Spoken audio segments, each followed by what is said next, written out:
श्री शिवाय नमस्तुभ्यं। महाराज, आप सभी लोग जानते हैं कि 21 सितंबर 2025 को सर्वपितृ मोक्ष अमावस्या है और इस दिन सभी लोग एक चावल की कटोरी वाला उपाय करते हैं। जिन लोगों ने भी पिछले साल इस उपाय को किया था, आज उन लोगों के पास किसी चीज की कमी नहीं है। इसलिए आप सभी लोगों को इस बार ये चावल की कटोरी वाला उपाय वापस से करना है। और जो लोग पहली बार इस उपाय करेंगे उनको तो विशेष रूप से इस उपाय को जरूर समझना चाहिए। देखिए महाराज, इस उपाय को घर की बड़ी माता बहनों में से किसी एक माता बहन को करना चाहिए। अगर किसी कारणवश घर में माताएं बहनें उपस्थित ना हो तो उस जगह पर फिर घर का कोई बड़ा सदस्य भी इस उपाय को कर सकता है। महाराज, एक बात और हम आपको बता दें कि इस बार जो पितृपक्ष की अमावस्या है, इस दिन सूर्य ग्रहण भी रहने वाला है। इसलिए इस उपाय को करते समय सूर्य ग्रहण का समय आपको जरूर ध्यान रखना है, क्योंकि सूर्य ग्रहण की शुरुआत से पहले पहले आपको उपाय करना पड़ेगा। वैसे महाराज, इस उपाय को करने का जो समय है वह शाम को 6 बजे से शाम 7 के बीच में है। अगर किसी कारण से आप लेट हो जाते हैं तो रात 8 बजे तक भी आप अपने इस उपाय को कर सकते हैं। महाराज, अगर कोई किसी कारणवश इस समय से भी लेट हो जाता है तो वो रात को 10 बजे से पहले पहले इस उपाय को कर ले, क्योंकि 21 सितंबर को रात 10:59 से सूर्य ग्रहण की शुरुआत हो जाएगी।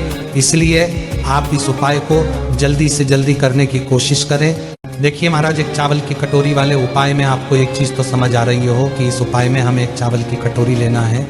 तो घर की बड़ी माता बहनों में से कोई भी एक माता बहन शाम को 6 बजे के बाद पितृ अमावस्या के दिन अपने घर के रसोई घर में से एक खाली कटोरी ले। उसके बाद उसमें अपने ही घर के रसोई घर से चावल भर लें।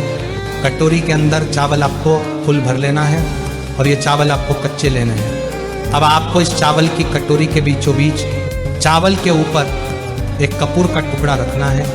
यहाँ पर कई सारी माताएं बहनें ये प्रश्न करती है कि ये कपूर का टुकड़ा कौन सा होना चाहिए। तो देखिए, बाजार में आपको 2 तरह का कपूर मिलता है, पहला टुकड़े वाला और दूसरा गोली वाला। तो जो कपूर आपको मिल जाए वो लेना है, पर जो भी कपूर हो वो असली होना चाहिए। महाराज, अब अगर आपने कपूर का टुकड़ा लिया है तो मीडियम साइज का कपूर का टुकड़ा तोड़कर चावल के बीचों बीच रख दो, या कपूर की गोलियां ली है तो 3-4 गोलियां कपूर की लेकर चावल के बीचों बीच रख दो। अब आपको इस चावल की कटोरी को शाम को 6 बजे से 7 बजे के या रात 10 बजे के पहले पहले अपने घर के दरवाजे पर रखनी है। ये चावल की कटोरी आपको अपने घर के मेन गेट, जहाँ से आप अंदर बाहर जाते हैं, उस जगह पर या तो चौखट पर रख सकते हैं या दीवार पर भी ये कटोरी को रख सकते हैं। इस कटोरी को आपको अपने घर के दरवाजे पर थोड़ा सा बाहर की साइड करके रखना है। महाराज, अब चाहे आप चौखट पर रखें या दीवार पर, ध्यान आपको यह बात रखना है कि ये चावल की कटोरी पूरी अमावस्या की रात आपके घर के मेन गेट पर रखी रहेगी। इसलिए आप इस हिसाब से ही इस चावल की कटोरी को दरवाजे पर रखिएगा कि कोई भी जानवर जैसे कि गाय, कुत्ता या बिल्ली आपकी इस चावल की कटोरी को नुकसान न पहुंच पाए।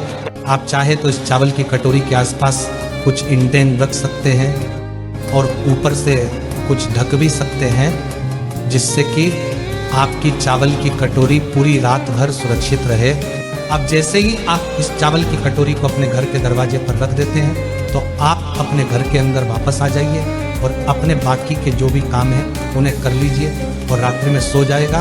कोशिश करना कि ये उपाय आप तब करें जब आपके घर के सभी सदस्य आपके घर के अंदर उपस्थित हो और चावल की कटोरी को घर के दरवाजे पर रखने के बाद कोई भी सदस्य घर के बाहर ना जाए। अब आप इस एक चावल की कटोरी को पूरी रात भर के लिए अपने घर के दरवाजे पर छोड़ दें कि और अगले दिन सुबह शारदीय नवरात्रि शुरू हो जाएगी, यानी कि एकम लग जाएगी। तो आपको सुबह जल्दी उठना है और स्नान करना है। और अब आपका सबसे पहला काम इस उपाय को पूरा करना रहेगा, जिसमें आपको स्नान करने के बाद अपने घर से एक माचिस उठानी है और सीधा उस जगह पर चले जाना है जहां पर अपने घर के मेन गेट पर इस चावल की कटोरी को रखा हुआ था। अभी आपको इस चावल की कटोरी को ना छूना है और ना उठाना। और जब कपूर जल रहा हो तो उस समय आप अपने पितरों से अपने लिए प्रार्थना करें, अपनी गलतियों के लिए क्षमा मांगे। अब जैसे ही आपका वह कपूर अपने आप जलकर बुझ जाए, उसके बाद में अब आप अपनी चावल की कटोरी को अपने पितरों का स्मरण करते हुए उठा लें और अपने घर से बाहर निकल जाए। और घर से बाहर निकालने के बाद आपके घर के आसपास कोई भी एक ऐसा जो बड़ा पेड़ हो, उस पेड़ के नीचे आपको ये चावल की कटोरी के चावल डालकर आ जाने हैं, जहाँ पर पक्षी इन चावल के दोनों को चुग लें और खा ले। उस समय भी आप अपने पितरों से प्रार्थना कर लें और अपनी मनोकामना भी आप बोल सकते हैं। और चावल वहाँ पर डालकर कटोरी को अपने साथ अपने घर लेकर आ जाए। महाराज, अब आपका ये एक चावल की कटोरी वाला उपाय पूरा हो जाता है। देखिए महाराज, ये जो उपाय है ये शारदीय नवरात्रि के पहले जो पितृ की अमावस्या पड़ती है उसी दिन किया जाता है। इसलिए साल में यह उपाय सिर्फ एक बार किया जाता है। इसीलिए लोग इस दिन का और इस उपाय को करने का बहुत बेसब्री से इंतजार भी करते हैं।